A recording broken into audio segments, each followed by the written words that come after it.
सम्मानित भाइयों और बहनों का आज पुनः फुलवारी में चर्चा के इस अध्याय में स्वागत है। आज 14 अक्टूबर को हम लोग सुधा जुगरान जी की पुस्तक मनस्विनी पे चर्चा करेंगे। सुधा जुगरान जी को वैसे आप सभी लोग जानते हैं, आप परिचय की मोहताज नहीं हैं और बहुत ही अच्छी लेखिका हैं आप। आपकी बहुत सारी प्रकाशित पुस्तकें हैं। गली आगे मुड़ती है, मुखरित मौन, मेरे हिस्से का आकाश, एक मन ऐसा भी, थोड़ा दूर थोड़ा पास, अभी कंधों पर सलीब आने वाली है। और ये जो ये उपन्यास है मनस्विनी, जिस पे आज हम लोग चर्चा करेंगे, ये 2022 में प्रकाशित हुआ था। और इसमें जो मुख्य पात्र है जया का कविता संग्रह बाबा आप सुन रहे हैं ना, मध्य प्रदेश में एक बड़े पुरस्कार सम्मान समारोह के दृश्य से ये उपन्यास शुरू होता है और वहीं से ये कहानी पाठक को पकड़ लेती है। और आपकी भाषा इतनी सहज सरल है और जो नायिका का दर्द है वो वास्तव में हम लोग उसको फील कर सकते हैं। नायिका का जो आपने इतने संवेदनशीलता से लिखा है और इसमें हमारे समाज की दो विकृतियों को आपने बहुत अच्छे से उजागर किया है। एक तो जो बेटी के जन्म पे परिवार में निराशा होती है और उसे जो दोयम दर्जा दिया जाता है बेटी को, उसको बहुत ही अच्छे से आपने इस उपन्यास में उजागर किया है। दूसरा, बेटी का सांवला रंग, ये भी हम लोगों के समाज की एक बहुत ही विकृति है।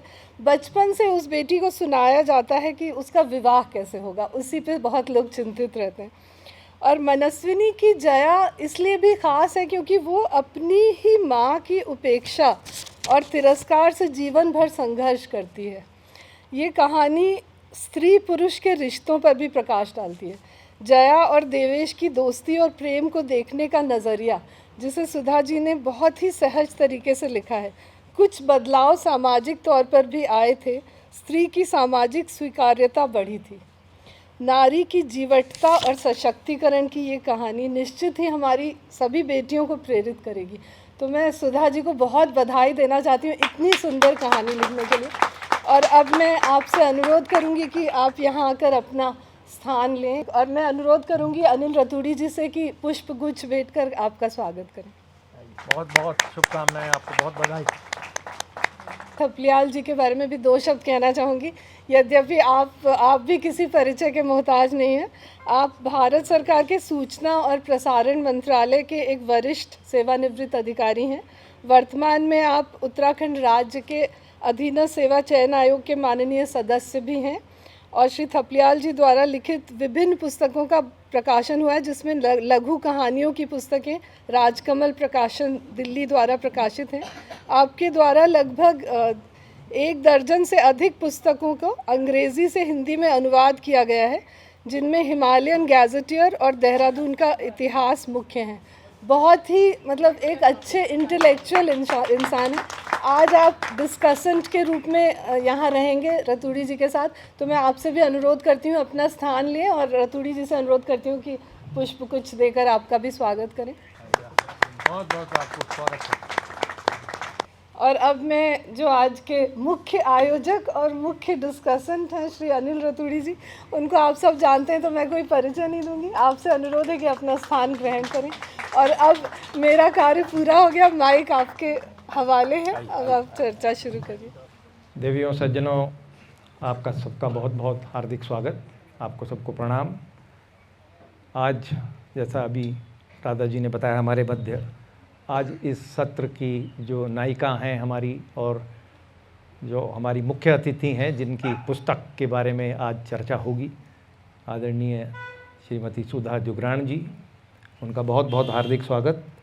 हमारे साथ जो विद्वान लेखक और कमेंट्रेटर श्री प्रकाश थपलियाल जी, आपका भी बहुत बहुत हार्दिक स्वागत। जैसा आप लोग अवगत हैं, ये छठा सत्र हमारा जो फुलवारी में चर्चा का जो श्रृंखला है उसमें छठा सत्र है। और इस श्रृंखला का जो श्री गणेश है वो हम लोगों ने फरवरी में हमारी जो मैं कहूँगा सबसे बड़ी विद्वान हमारे बीच में जो डॉक्टर सुधा रानी पांडे जी हैं, उनकी पुस्तक के माध्यम से हम लोगों ने ये श्री गणेश किया था। और ये भी एक मैं कहूँगा बड़ी, यद्यपि कोई इसके पीछे योजना नहीं थी कि अब तक 6 ऐसी हमारी चर्चाएं हुई हैं 6 पुस्तकों में, उसमें आज हम फिर तीसरी एक महिला लेखक की हम लोग जो पुस्तक है उस पर चर्चा कर रहे हैं। तो 3 पुरुष और तीसरी, ये कोई योजना नहीं थी, लेकिन ये ऐसा ही हो गया और बहुत सुखद बात है। जो पुस्तक है आज जिस पर हम लोग चर्चा करेंगे, जैसा अभी राधा जी ने कहा, ये मनस्विनी आपके समक्ष है। बहुत सुंदर है। मैं आपसे अनुरोध करूँगा एक बार लेखक के लिए कृपया ज़रा एक बार ताली जरूर बजाइएगा। बहुत सुंदर एक ये पुस्तक की उन्होंने रचना करी है। जो पुस्तक है उसमें जो शुरुआती बुद्धिजनों ने जो इसमें प्रस्तावनाएं या टिप्पणियां दी हैं, उनमें से मैं कुछ आपके लिए इसलिए पढ़ना चाहता हूं ताकि वो चर्चा में उससे हम लोगों को थोड़ी सहूलियत होगी, विशेष तौर से जिन्होंने पढ़ी नहीं है पुस्तक। सुप्रसिद्ध लेखिका पद्मश्री मालती जोशी जी ने शुरू में एक भूमिका लिखी है इसमें। तो उसमें जो भूमिका लिखी उसमें से 2-3 मैं पंक्तियां पढ़ूंगा। भारतीय मानस 2 प्रकार के पूर्वाग्रह से ग्रसित है। एक है बेटी के प्रति विरोध और अनिच्छा। पुत्र जन्म जीवन का सर्वोच्च आनंद है। बेटी का जन्म चिंता और निराशा को जन्म देता है। दूसरा पूर्वाग्रह है रंग का। श्यामवर्णी भारतीय मानस को अपने ही रंग से चिढ़ है।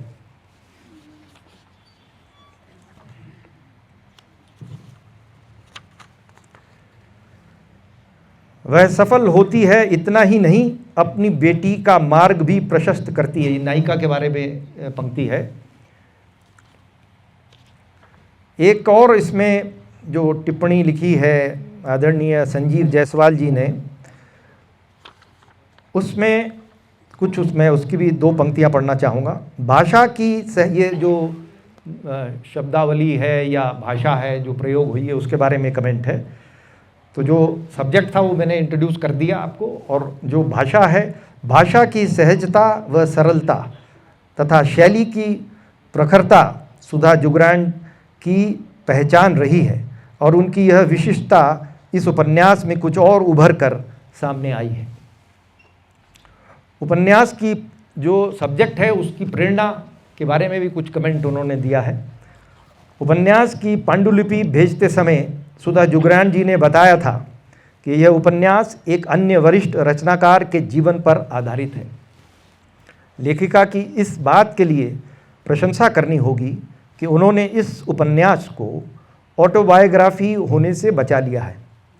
इसके लिए उन्होंने वास्तविक चरित्र एवं घटनाओं के साथ कुछ काल्पनिक चरित्रों एवं घटनाओं को अपने कथानक में जोड़ा है।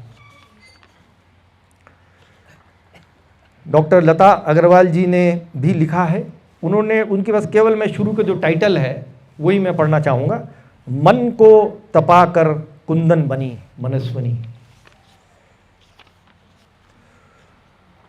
और फिर लेखक ने स्वयं, यद्यपि ये कहा जाता है कि साहित्य में पुस्तक को देखना चाहिए, ना कि लेखक क्या कह रहा है, पुस्तक क्या कह रही है ये ज़्यादा महत्वपूर्ण होता है। लेकिन फिर भी पुस्तक लिखते समय लेखक की क्या विचार थे मन में ये आवश्यक है, ताकि वो कहाँ तक सही उतरे हैं या नहीं, इस पर चर्चा भी हो सकती है।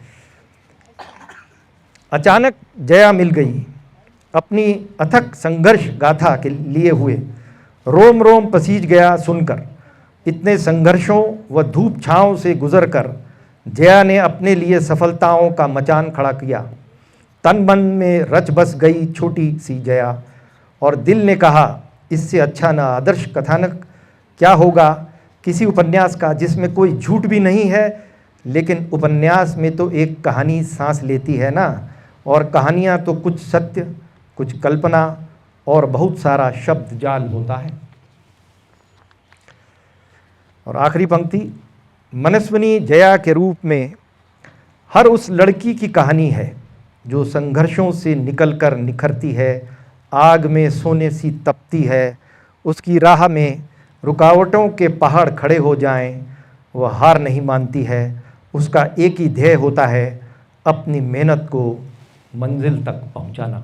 इस इंट्रोडक्शन के साथ मैं अब अनुरोध करूंगा आदरणीय थपलियाल जी से कि वह चर्चा के पहले प्रश्न पूछकर चर्चा को आगे बढ़ाने की कृपा करें। जब मैंने आपका उपन्यास जब हाथ में आया, इसका आपका परिचय दिया धूरी साहब ने, तो सही बात तो ये है कि उपन्यास और कहानी मतलब जो कृतियाँ हैं, सृजनात्मक लेखन, वो हमारे यहाँ बहुत लोग करते हैं।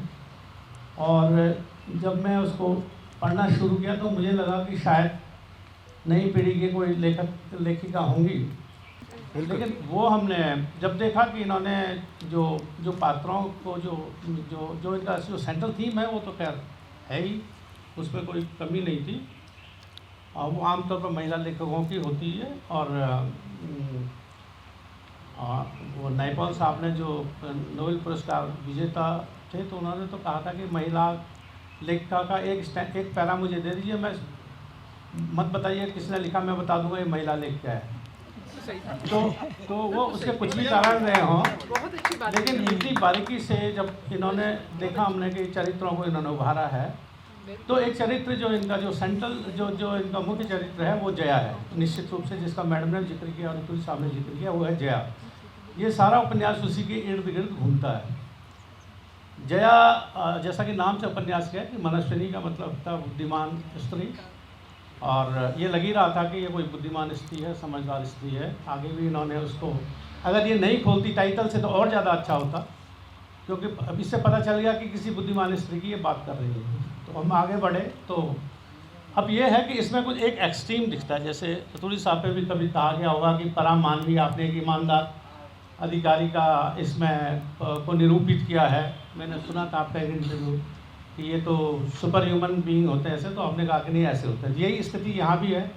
जया जो है वो जया की माँ वो बड़ी एबनॉर्मल किस्म की स्त्री है, और वो अपनी सगी बेटी से जिसको उसने जन्म दिया है उससे सिर्फ इसलिए नफरत करती है क्योंकि एक तो बेटी है, पहली बेटी से नहीं करती, पहला वेलकम चाइल्ड है, दूसरा जो है वो बच्चा वो दूसरी बेटी है, और इसलिए कि वो सांवली है। ये दो कारण हैं जिससे वो एकदम नफरत करती हैं। और लेखिका ने उसको पूरे मनोयोग से और ढंग से उभारा है, और एक ही उसका जो उसको उभारते जाते हैं उसमें कहीं फ्लक्चुएशन नहीं है, कहीं जो माँ है, माँ जो है वो मतलब एक ही जैसा व्यवहार रखती है। तो इसका क्या कारण है सुधा जी? पहले तो मैं सभी का अभिनंदन करती हूँ, और मेरे लिए बहुत सौभाग्य की बात है कि यहाँ पर रतूड़ी भाई साहब और राधा मैम के कारण मेरी पुस्तक पर चर्चा की जा रही है। इन कपल का तो मेरे लिए मेरे पास कोई शब्द ही नहीं है कहने के लिए। उसको छोड़ दीजिए, आप पुस्तक पे जाइए। तो आपने जैसे कहा क्या क्वेश्चन था कि माँ ऐसी क्यों है, तो सबसे पहले तो मैं ये कहना चाहूँगी कि कहानी जो है क्योंकि रियल स्टोरी पे बेस्ड है, तो इसमें कई किंतु परंतु ख़त्म हो जाते हैं, क्योंकि वो मेरी कल्पना नहीं है माँ।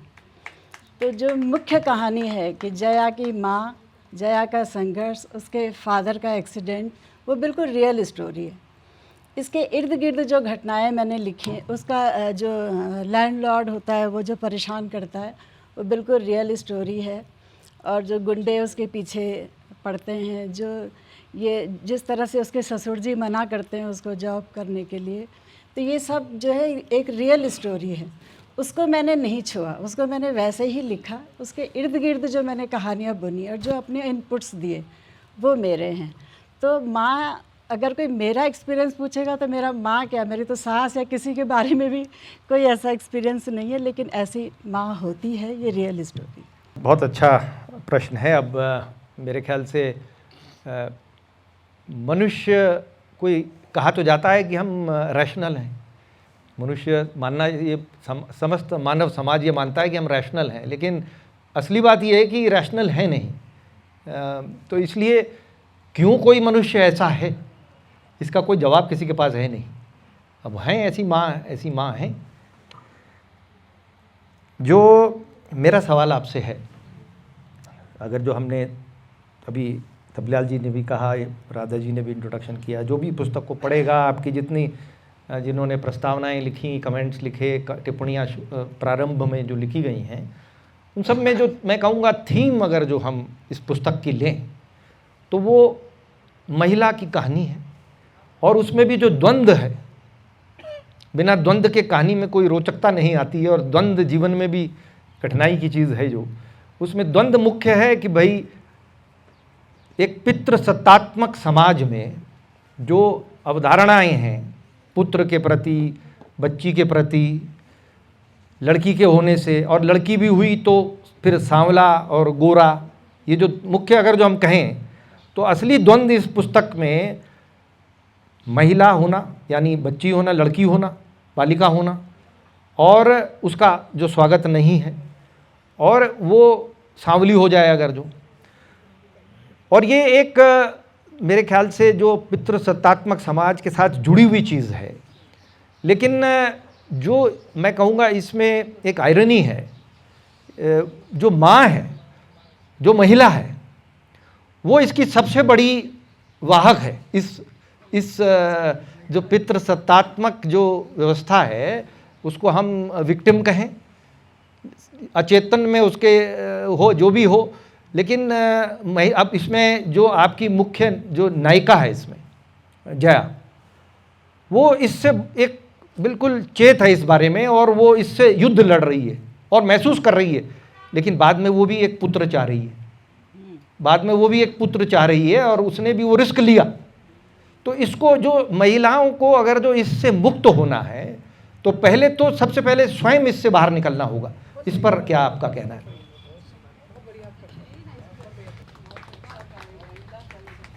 हाँ, ये तो एक्चुअली जब उपन्यास आप लोग पढ़ेंगे तो जानेंगे कि किस कारण से जया के अंदर ये आता है। वो खुद से भी प्रश्न करती है कि भाई परिवार की महिलाओं ने विशेषकर पूजा में ही उसको नहीं जाने देते थे, क्योंकि उसके बेटा नहीं था। तो वो कई युद्ध लड़ रही है कि मुझे मतलब पूजा में नहीं जाने देते, मुझे प्राथमिकता नहीं मिलती परिवार में। तो वो सचमुच वो एक रिस्क लेती है। उसको डॉक्टर ने मना भी किया होता है कि बेटा मतलब ये प्रेगनेंसी कंटिन्यू नहीं करनी है।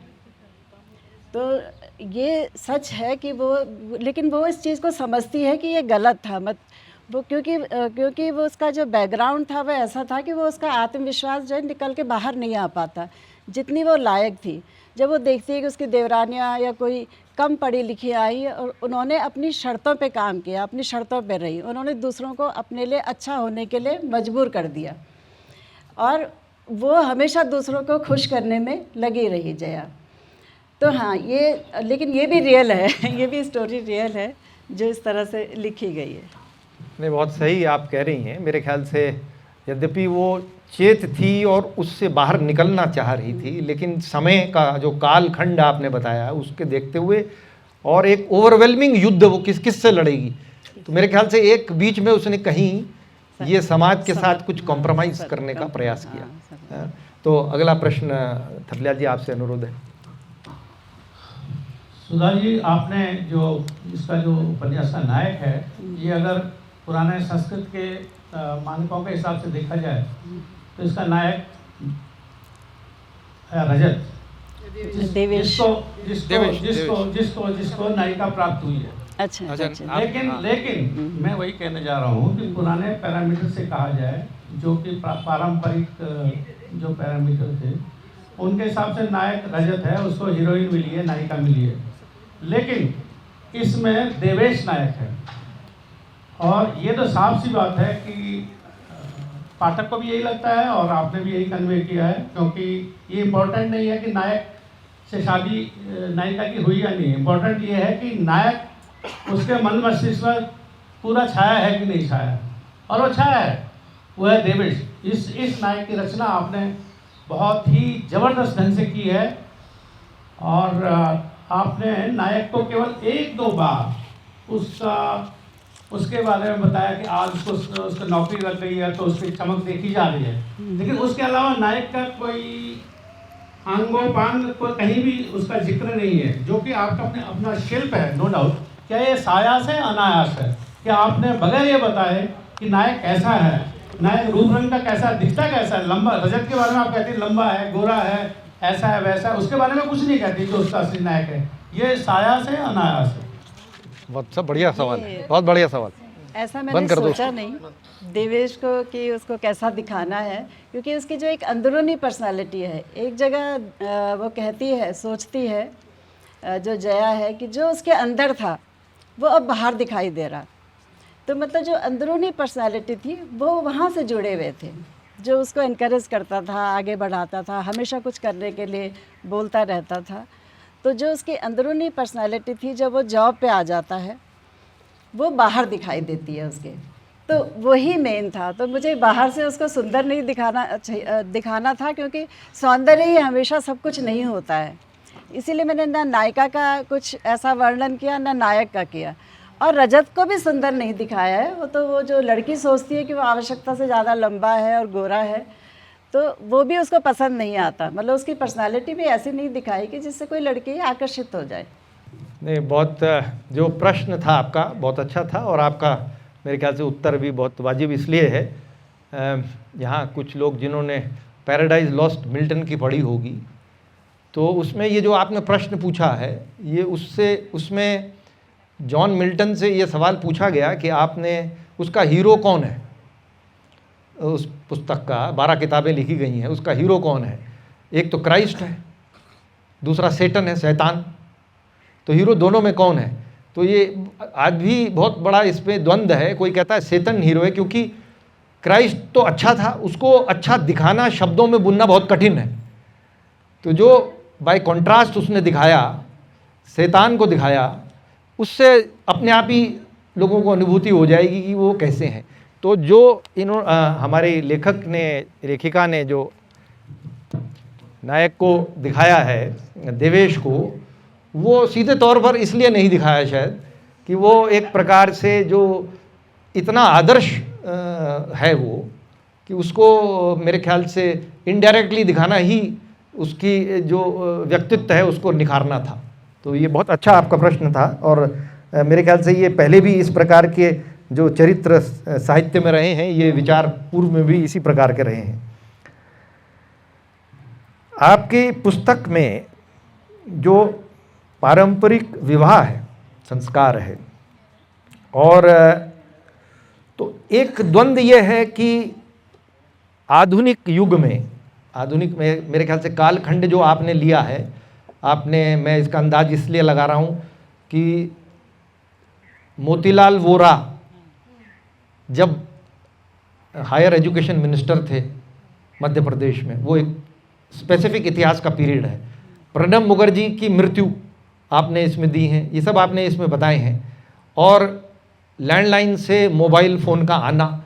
तो एक मोटा मोटा 30-40 साल का समय आप लगा सकते हैं। तो 70 के दशक में मोतीलाल वोरा जी थे, 77 के आसपास, और 84 इनकी डेथ तो बहुत लेट हुई है प्रणब मुखर्जी जी की, और मोबाइल फ़ोन लगभग 2002 के आसपास आए हैं। तो ये 30-40 साल के पीरियड में जो महिला की जो भारतीय समाज में जो पोजीशन है, या मैं कहूँगा स्थिति है, उसके अनुरूप जो आपने एक तरफ तो जो विवाह परिवार के आधार पर तय करने पर होता है, और दूसरा है कि जो महिला स्वयं किसी को चाहती है। तो ये जो द्वंद्व अब आधुनिक युग में आ रहा है कि वो क्या उस पारंपरिक अपने संस्कार जो तथाकथित हैं उसमें जाए, या अपने जो प्रेम है उसमें। आपने जो देवेश को किया है, देवेश उस समय तक नौकरी नहीं पाया था, और एक कारण ये भी था उसके मन में कि जब तक ये सेटल होगा तब तक शायद बहुत देर हो जाएगी, और मुझे अपनी माँ से और परिवार से अलग जाना है, क्योंकि जो स्थिति थी। तो मेरा सवाल यहाँ बहुत लंबा नहीं, यह है कि जो अब ये आज द्वंद्व हो रहा है, क्योंकि अब 2002 तक अगर जो हम इसको ले लें, जहाँ तक ये पुस्तक आपकी आ रही है, और जो नायिका है उसकी उम्र भी लगभग आप एक किशोर अवस्था से लेकर लगभग 55-60 साल की उम्र तक आप उसको उसके जीवन को लेके आ रही हैं, जितना मेरा अंदाज लग रहा है। तो उसमें जो बदलाव आया है, और आज 2023 में तो और बदलाव आ गया है कि जो महिलाएं हैं या लड़कियां हैं, बालिकाएं हैं, उनके वो अपने मन के जो उनके निर्णय करने की क्षमता है उसके आधार पर अपना पति चुने, या वो अपने विवाह संस्कार में जो पूर्व के हैं उसके हिसाब से जाएं। ये द्वंद्व जो है इसमें, ये पुस्तक में भी है, ये इस पर क्या आपका कहना है? वर्तमान समय में तो लड़कियां क्योंकि हर तरह से इंडिपेंडेंट हैं, विचारों से और आर्थिक रूप से, सभी तरह से, तो मैं सोचती हूँ उन्हें खुद से उनको मौका देना चाहिए और उनको अपना जीवन साथी खुद चुनना चाहिए, क्योंकि उसको ऐसा हस्बैंड चाहिए जो उसके, क्योंकि माँ शादी करने पर तुली हुई है, अगर वो कितना भी टाले तो वो सोचती है कि पता नहीं कैसे बांध देंगी मुझे, तो वो डिसीज़न लेती है कि, क्योंकि रजत कहता है कि तुम्हारी माँ और तुम्हारा भाई मेरी माँ और मेरा भाई है, और वो कहता है कि मेरी फैमिली गांव में रहती है, तो क्या तुम गांव में रह लोगी इतनी शिक्षित होके? तो कहती कि अगर मेरे माँ और मेरे भाई की ज़िम्मेदारी उठाने का मुझे मौका मिल जाएगा, मुझे अनुमति मिल जाएगी, तो मैं रह लूँगी। तो दो अजनबी लोगों के बीच में वो संवाद होते हैं, खुद को लेकर नहीं, परिवारों को लेकर के, और ये उस टाइम का सत्य भी है, क्योंकि लड़का भी चाहता था लड़की ऐसी आए जो उसकी फैमिली को देखे, उसकी फैमिली से एडजस्ट करे, और लड़कियां भी कुछ हद तक मन जहाँ पर जिम्मेदारियां होंगी तो चाहेगी ही ऐसा।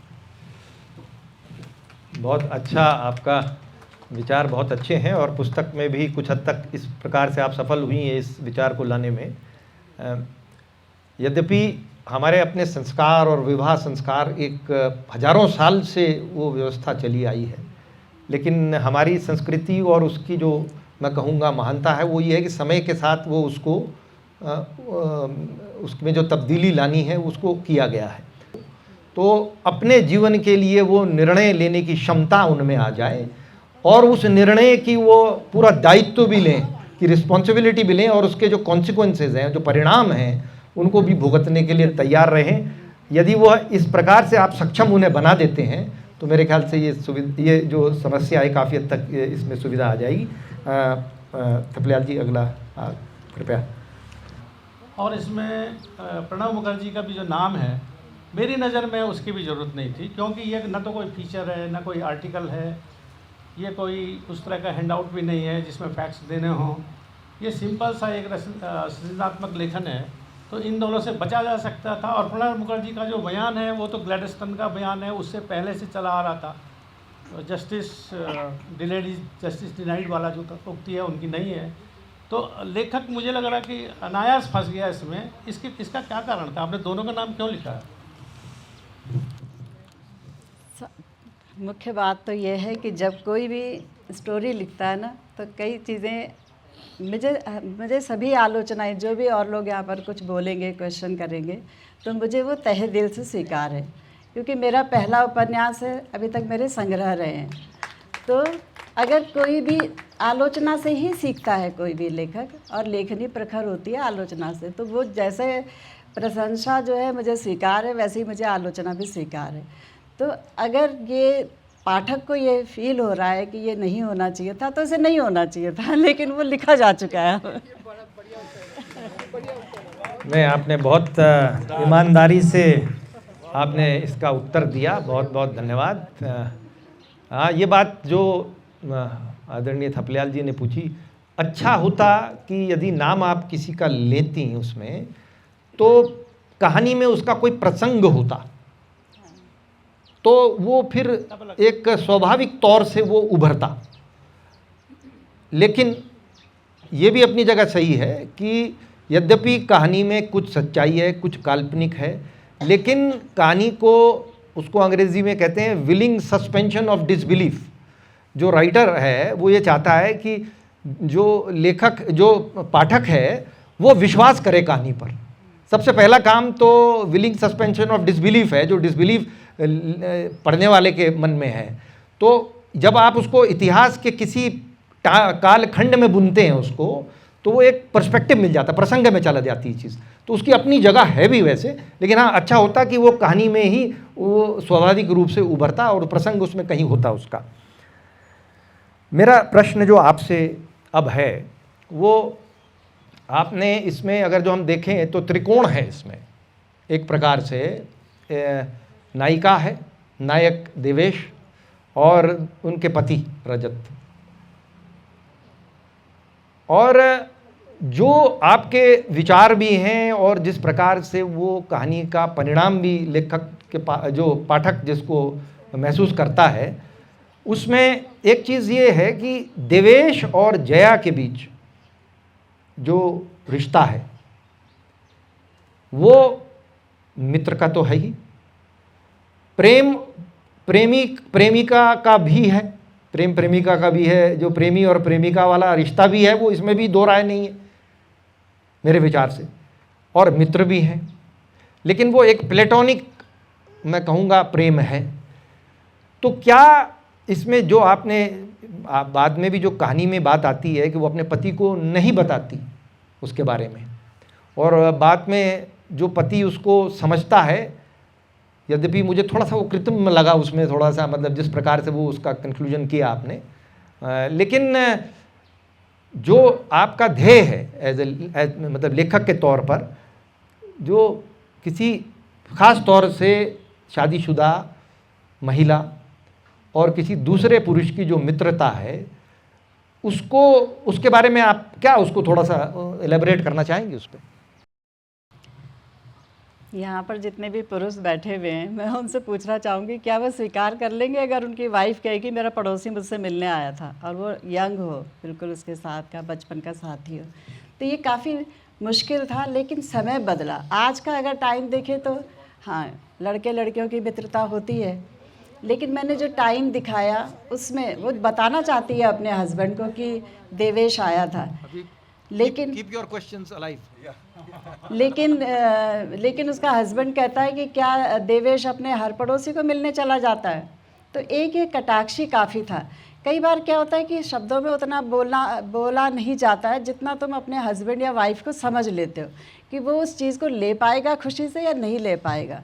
क्योंकि रजत की जितनी परवरिश हुई थी गांव में ही हुई थी, तो उसके विचार तो थोड़े वैसे थे ही, लेकिन समय के साथ मैंने लिखा कि समाज में जो है स्त्री के जो पोजीशन है उसमें बड़ा चेंज आया, उसकी स्वीकार्यता बढ़ी, और स्त्री पुरुष के जो संबंध हैं वो भी बड़े सहज हुए हैं पिछले 15-20 सालों में। तो वही चीज़ उसमें भी दिखाई है मैंने कि वो बाद में कुछ ऐसी घटनाओं से जो सामने आता है देवेश, कि वो स्वीकार करता है इस चीज़ को रजत।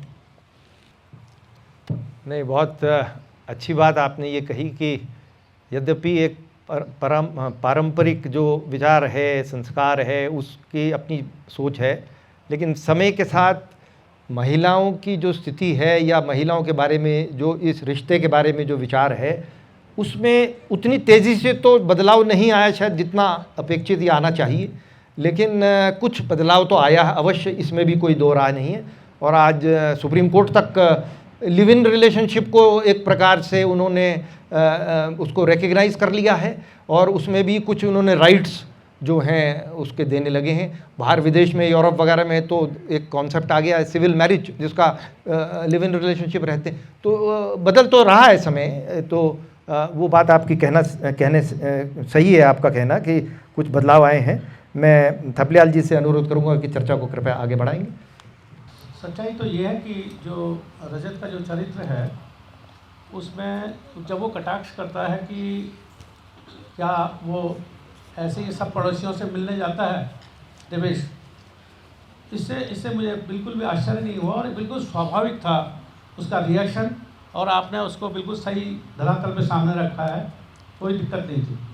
बाद में देवेश के जो एक्सीडेंट से रजत का ओवरनाइट चेंज हो जाना व्यक्तित्व और उसके परिचर्या में लग जाना, ये थोड़ा नाटकीय लगता है, और लगता है कि इसका विकास, इसका इवोल्यूशन लेखक अगर दिखा पाते तो ज़्यादा बढ़िया होता है। क्योंकि इस तरह का कोई भी जर्क जो अगर जब कहानी में दिया जाता है तो वो थोड़ा सा अविश्वसनीय हो जाता है। और मैं वाकई में जो सबसे पहला सवाल मेरे मन में आया था वो यही था कि रजत का अचानक हृदय परिवर्तन केवल देवेश के एक्सीडेंट हो जाने से कैसे हो गया। वो सेवा करता, सब कुछ करता, लेकिन उसका एक अलग लेवल होता और साफ लेखक उसको दिखा सकता था, ऐसा क्यों नहीं हुआ? एक्चुअली क्या है कि जब पहली बार देवेश उसके घर आता है और वो बताती है, तो कुछ हमारा जो अंदर का कॉन्फिडेंस लेवल होता है ना, वो भी अलग अलग टाइम पे अलग अलग होता है। कभी हम बहुत कॉन्फिडेंटली बात करते हैं उसी बारे में और कभी नहीं कर पाते हैं। तो जो जया भी जिस मनस्थिति से गुजर रही थी, जब उसने बताया था कि देवेश आया था, उस समय वो भी उतनी कॉन्फिडेंट नहीं थी। उसे पता था कि देवेश का उसका रजत का रिएक्शन क्या होगा, लेकिन जब एक्सीडेंट हुआ तो वो एक सीरियस बात हो गई, एक भयानक बात हो गई। उस समय उसका जो अंतर्मन था उसमें इतना आत्मविश्वास भी भर गया, साथ में एक बड़ी दुर्घटना हो गई। तो वो जिस तरह से सामने आता है देवेश का जो प्रसंग है रजत के सामने, उसमें मेरे ख्याल से 10 में से 8 पुरुषों का इसी तरह का रिएक्शन होगा, 2 का मैं नहीं कह सकती।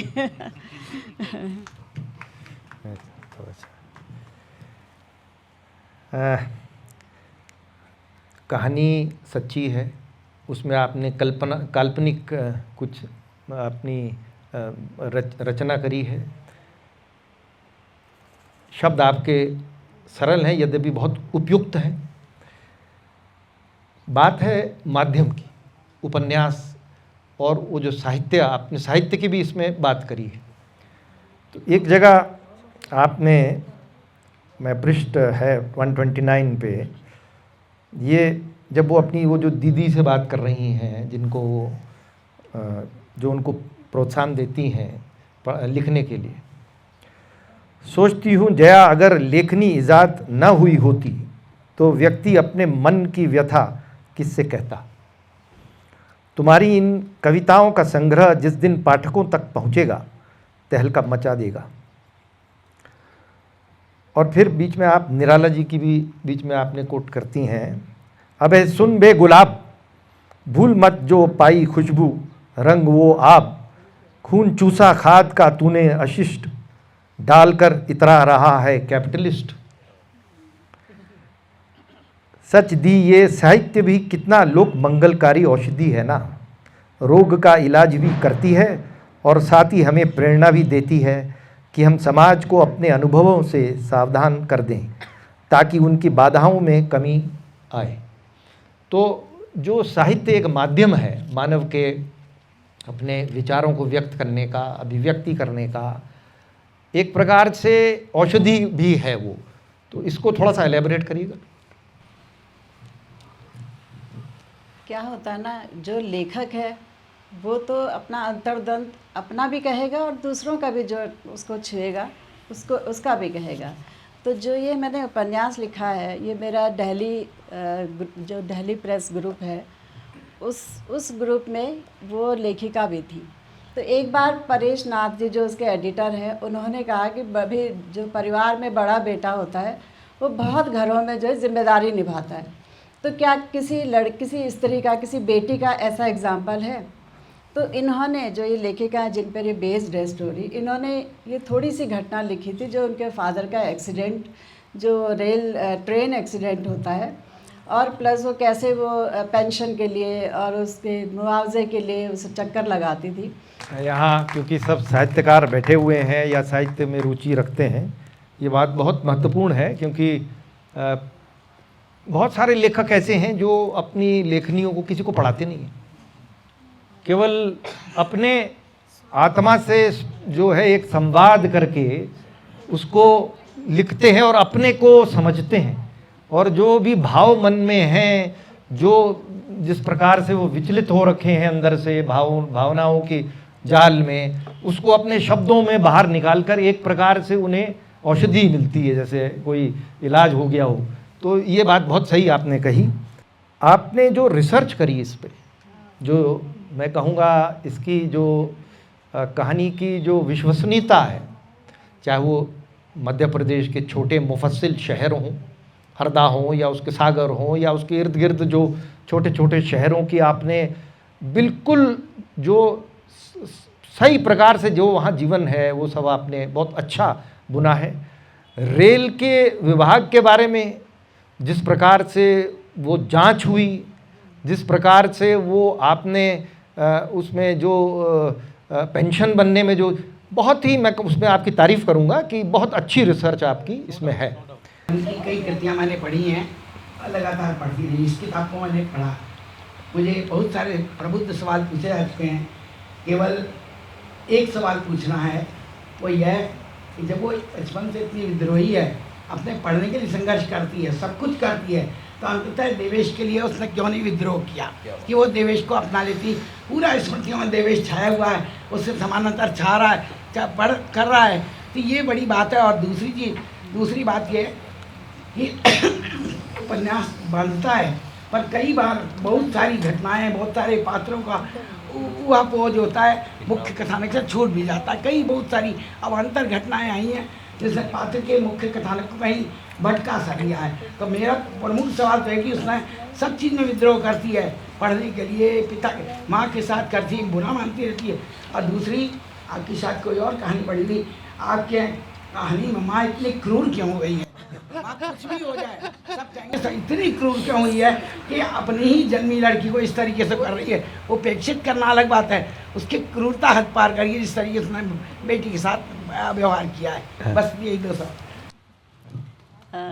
पहला तो कि देवेश के लिए वो संघर्ष क्यों नहीं करती है अपनी माँ से, तो मैं ये कहना चाहूँगी कि एक 20-22 साल की लड़की और एक 45-50 साल की लेडी में फ़र्क होता है। 20-22 साल की लड़की नहीं कर पाती, और फिर कारण ये भी, एक कारण बड़ा ये भी था, एक तो फादर नहीं थे जो उसका सपोर्ट करते थे, दूसरा कारण ये था कि देवेश जॉब पे नहीं था, उसी की उम्र का था, तो अभी तो वो शादी कर भी नहीं सकता था, और 3-4 साल अपनी माँ को टाले रखना उतनी क्रूर मदर को तो बहुत ही मुश्किल था। तो पहला तो ये हुआ। और दूसरा क्वेश्चन क्या था कि मदर इतनी क्रूर क्यों होती है, क्यों हुई क्रूर? तो फिर वही बात आ गई कि ये तो रियल स्टोरी पे बेस्ड है और उसकी माँ जो है क्रूर ही थी, तो उसमें तो मैं कुछ नहीं कर सकती थी, क्योंकि एक नेगेटिव पात्र। और कहानी में सबसे बड़ी बात होती है कि हमेशा उस पे लिखी जाती है स्टोरी जो पहले नेगेटिव ही होता है, मतलब पहले जो है कहानी चढ़ती है, हमेशा नेगेटिव चीज़ें सामने आएंगी, फिर उतार आएगा कथानक का। जब हमारी आदरणीय लेखिका बोल रही हैं तो धारणाओं पे बोल रही हैं, धारणाओं पे बात कर रही हैं, क्योंकि पाउलो कोएल्हो को आप पढ़ेंगे, पाउलो कोएल्हो को, तो वहाँ कई सारे उपन्यासों में कोई खलनायक नहीं है, एक व्यक्ति के भीतर ही दोनों चीज़ मौजूद हैं, वो नायक के तौर पे भी उभरता है, खलनायक के तौर पे भी। एक बात। दूसरी बात, चूंकि मैं स्त्री नहीं हूँ, पर मैं 2 प्रबुद्ध स्त्रियों की संगत में बैठा हुआ था, तो उनकी टिप्पणी आई कि 22 साल की लड़की ही विद्रोह कर सकती है, 45 वर्ष की महिला तो समाज में रच खप गई है, वो तो विद्रोह से परे है। ये तो मैंने उनकी बात कही। अब मेरा जो मेरे मन में जो जिज्ञासा थी वो हाँ, वो जो आकर्षण तो किसी भी रिश्ते की बुनियाद है, अगर आप उसको खत्म कर देंगे तो रिश्ता कैसे विकसित होगा? उसका चाहे सामाजिक पहलू हो, चाहे भावनात्मक पहलू, चाहे रागात्मक पहलू हो, किसी भी तरह का पहलू हो, उसके बिना संभव ही नहीं है। तो हम लोगों को ऐसा लगा कि शायद मैम जो है बहुत ही धारणाओं को लेकर बहुत प्रतिबद्ध हैं और धारणाओं से परे जाके बात नहीं करना चाहती। जो मेरा सवाल था वो सवाल क्या? बहुत अच्छा, आपने एक देशव्यापी विभिन्न साहित्यों का यहाँ पर अवगत कराया, बहुत बहुत धन्यवाद। कृपया आप कुछ कहना चाहेंगे? नहीं, अभी she will have to answer ना, गिव एन अपॉर्चुनिटी। मुझे तो इतनी चीज़ें पता भी नहीं है जितनी आपने बता दी कि मनस्विनी नाम से इतनी किताबें आ गई। तो सारी बात ये होती है कि मेरी एक संग्रह है गली आगे मुड़ती है, जब वो आ गया तो पता चला कि भाई वो तो एक फेमस राइटर के नाम, बहुतों ने लिखा, हाँ FB पे बहुतों ने लिखा, तो लेकिन मैंने ये नहीं सोचा, मेरी एक स्टोरी का नाम उसमें था गली आगे मुड़ती है, और वो मैंने शीर्षक रख दिया उसका। सुधा जी को बधाई, बहुत अच्छी चर्चा हुई। और मैंने उपन्यास पहली बार तो पढ़ने के लिए पढ़ा और उसके बाद फिर लिखने के लिए पढ़ा और अच्छा लगा मुझे। सीधा सपाट उपन्यास है, ज़्यादा कहानी में बहुत हेर फेर नहीं है, घटनाक्रम भी सीधा सा कहानी है। मैंने समीक्षाएं जो पहले लिखी हुई वो समीक्षाएं मैं कभी नहीं पढ़ती, दूसरी की दृष्टि से मैं नहीं जानना चाहती कि उपन्यास को जैसे मैं समझना चाह रही हूँ वैसे समझूँ। तो आपने पढ़ा, अच्छा लगा कि लोगों ने उसके लिए अच्छा लिखा है। मैंने आज भी नहीं पढ़ा देख करके कि क्या लिखा हुआ है लोगों ने उसके बारे में। मालती जोशी की तो हम फैन हैं, बहुत अच्छी कहानियाँ पढ़ना उन्हीं से सीखा, मालती जोशी से। मेरा प्रश्न नहीं है, मेरा सुझाव है उन महिला लेखिकाओं के लिए जो महिलाओं पर लिखते हैं। आज समय बदल गया है, अब आंसू नहीं चाहिए हमें। महिलाओं के हिस्से में जो आप लोग आंसू डाल देते हैं ना, उससे मुझे बहुत जलन है। मतलब क्या जरूरी है कि आपका उपन्यास तभी सफल होगा जब आप किसी औरत को रोता हुआ दिखाएंगे? ये तो बात सही है कि स्त्रियों को रोता हुआ नहीं दिखाना चाहिए, लेकिन आज के अभी भी 10 में से जो हम अपने समाज में, अपने तबके में जिन लड़कियों को देखते हैं, उनमें वो विद्रोह करती हैं, उनमें वो ताकत है, उनमें दम है, क्योंकि उनका पालन पोषण वैसे ही होता है। एक डिस्क्लेमर है कि मैं प्रबुद्ध बिल्कुल नहीं हूँ। आप लोग की ऑफिस कंपनी में बैठ के as I am feeling this, I am born today and thank you ma'am for giving me this opportunity. It's only I am here because I have read this novel और बहुत ही हृदय स्पर्शी मुझे लगा, और इसमें 2-4 बातें हैं जो मुझे बहुत ही कंट्रोवर्शियल भी है, कॉन्ट्राडिक्टरी भी है, बट सेम टाइम वो रियल भी है, because it is a real story. So ma'am का एक सवाल था कि वो माँ इतनी क्रूअल क्यों है, but the mother is not cruel, she is cruel for this daughter only, है ना? She is very sweet for the other daughter, या so at all she is not cruel. एक तो मुझे ये चीज़ बहुत इसके लगी कि बिकॉज इसमें मैसेज है, because she is dark and she is, और मे बी कि उसकी सामाजिक ऐसी हमारी धारणाएं हैं, और कोई भी मदर वैसे क्रूअल नहीं होना चाहेगी, but it is her own experiences maybe. Sudha ji का ये उपन्यास जब से मैंने मोबाइल में रतूरी जी का संदेश पढ़ा कि इस उपन्यास पर चर्चा होनी है,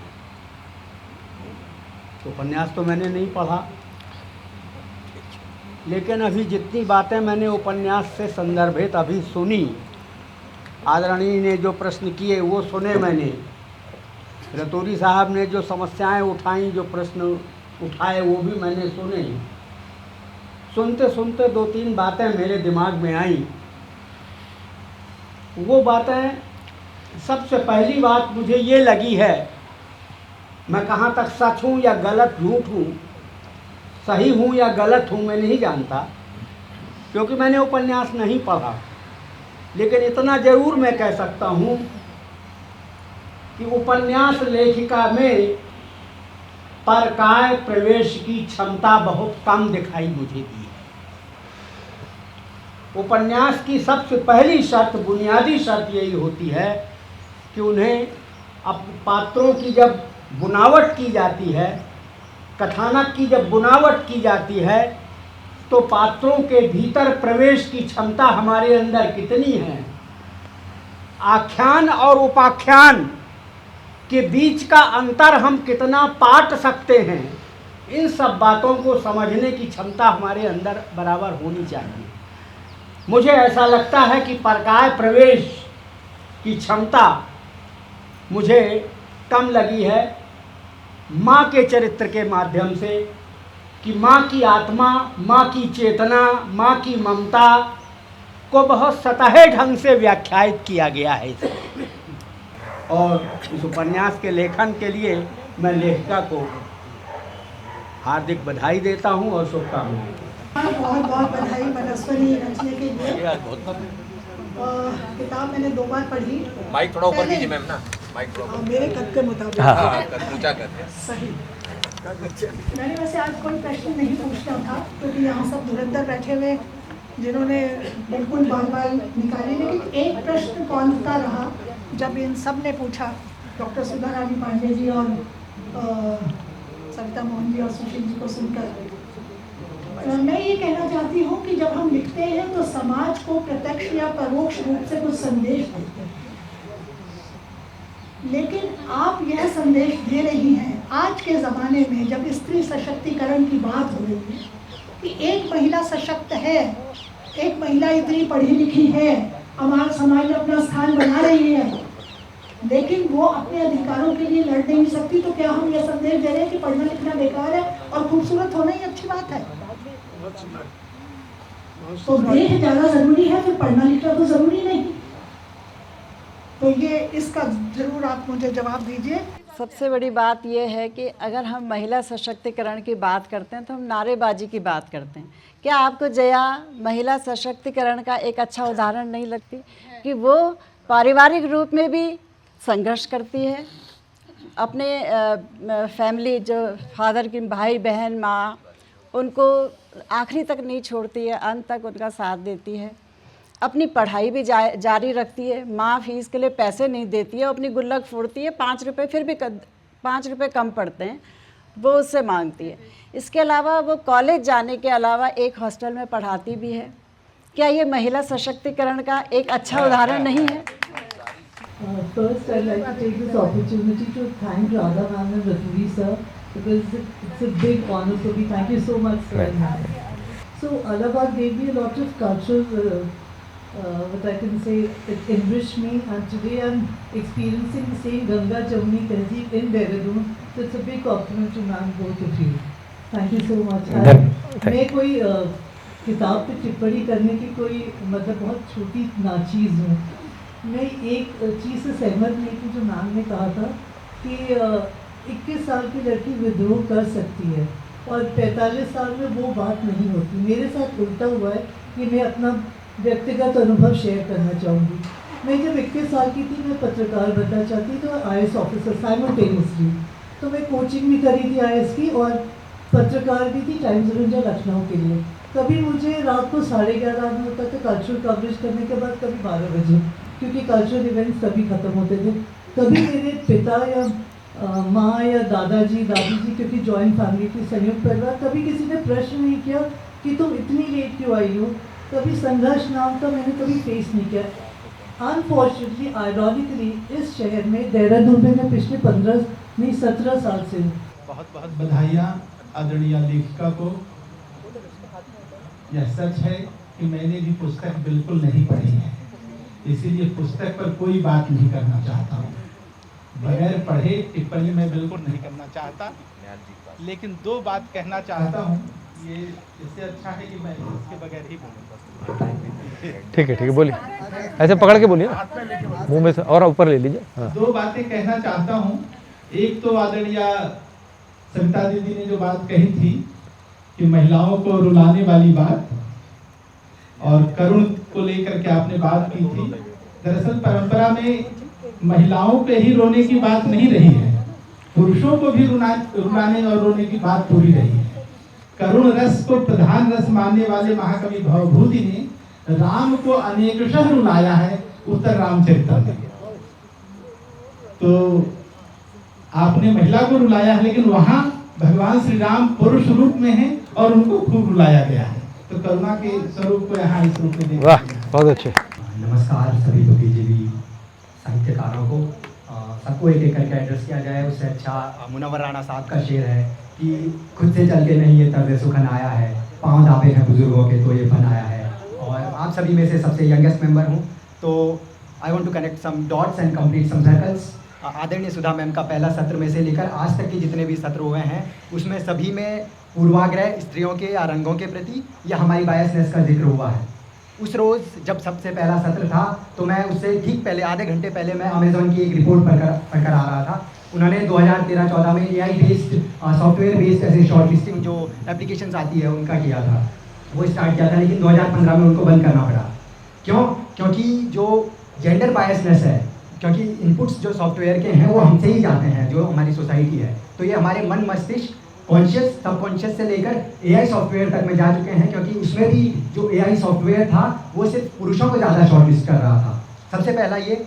इसके अलावा दूसरा, मैं क्योंकि सबसे छोटा हूँ तो मैं माफ़ी के साथ कहना चाहता हूँ, एक आदरणीय सदस्य ने जिक्र किया था कि स्त्रियों को न रुलाया जाए, बल्कि सर ने उसको ज़्यादा ठीक कर दिया था। जैसा मैं समझता हूँ, अगर उसमें गलती हो तो मैं क्षमा चाहूँगा कि स्त्रियों का रोना ना जीना जाए, उनके साथ ही उनके संघर्ष को जोड़ दिया जाए, लेकिन पुरुषों का भी संघर्ष के साथ रोना जोड़ दिया जाए ताकि उनकी मनुष्यता सहजता बनी रहे। सार्वकालिक सब देशीय रुदन हो जाएगा। भाव कैफे में जब एक सत्र आयोजित हुआ था कवि महोदय के साथ उन्होंने जिक्र किया था कि पाक कला में स्त्रियों को या बालिकाओं को निपुण होना चाहिए। उस समय आपने बहुत खूबसूरत बात कही थी कि पुरुषों को या बच्चों को इस कला से आप दूर क्यों रखना चाहते हैं। और आखिरी चीज़, लास्ट सर्कल जो मैं कंप्लीट करना चाहता हूँ, वैली ऑफ पोइट्स का हिंदी साहित्य सम्मेलन हुआ था हरिद्वार में। उसमें एक सत्र था भंवर एवं फुलवारी में चर्चा, जिसे आदरणीय सुशील जी ने उसमें मॉडरेट किया था, और आदरणीय अनिल रतूड़ी सर की किताब है, आप सभी जानते हैं, और फुलवारी में चर्चा उसमें विषय भी था। उस दिन ये संयोग नहीं बन सका था कि आपको मोमेंटो प्रस्तुत किया जा सके, तो मैं गुजारिश करूंगा रोहित भैया से कि कृपया करके वो दे दे, ताकि वो सर्कल भी आज कंप्लीट किया जा सके। थैंक यू, शुक्रिया, धन्यवाद। ये तो मतलब मेरे, आप लेखक से मेरे को छीन लिया आपने। चलिए चलिए, फोटो ले लो बेटा एक। थैंक यू बेटा, thank you, thank you very much, बहुत बहुत धन्यवाद। Thank you sir, thank you. बहुत शानदार चर्चा रही। लेखक के हर जो प्रश्न हमारे सभी के मस्तिष्क में थे, उनका उन्होंने बखूबी उत्तर दिया, और हम सब लोगों को एक साहित्यिक जो स्वाद है यहाँ पर पिछले 1-1.5 घंटे से मिला। मैं आप सब से अनुरोध करूँगा कि एक सुंदर इस पुस्तक के लिए, लेखक के लिए एक बार ताली ज़रूर बजाइएगा कृपया।